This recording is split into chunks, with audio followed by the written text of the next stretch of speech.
Wanted to give you an update on one of the plants that I had said I was going to overwinter. In this area is where I had my sweet potatoes, and it did so well that what I wanted to do was keep some of the vines and treat it as a house plant, keep it indoors, and then that way I would not have to start trying to create my own slips. And as you see, it did very well. Treated much like you would any other house plant. It's interesting, if you look in this little pot here, apparently there was some seeds left over from a watermelon, and this was kind of intentional. This is onions. But the other thing I wanted to show you in this area is I allowed several of my greens to go to seed. Not only did it provide some nutrition in terms of the pollen and the nectar for the bees, but it also helps to continue to support the soil. As best as you can, you want to make sure that the soil is covered and that there's something growing in that space. So this was my effort to keep that going.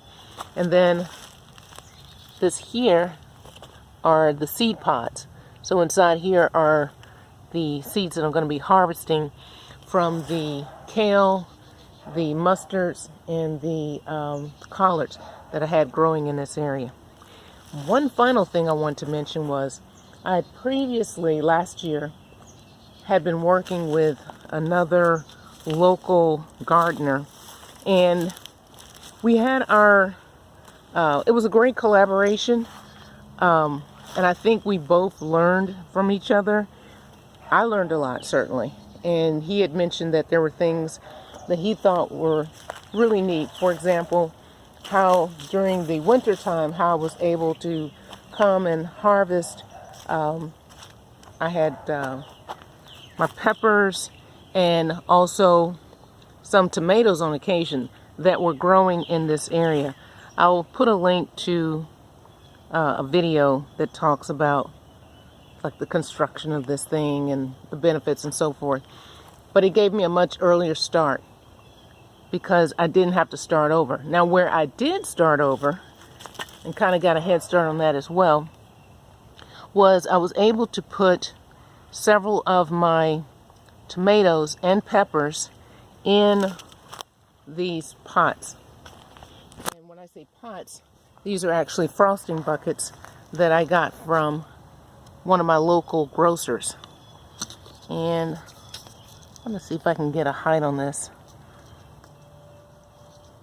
These are probably about 12 to 15 inches tall. So I have several tomato plants already going. And what I've noticed is the ones that I have in the ground versus the ones that are in these buckets, there's simply no comparison in terms of the height and the health of the plants. So I wanted to share that and again just give an update on the sweet potato slips. I'm going to go ahead and prepare this area and get these in the ground.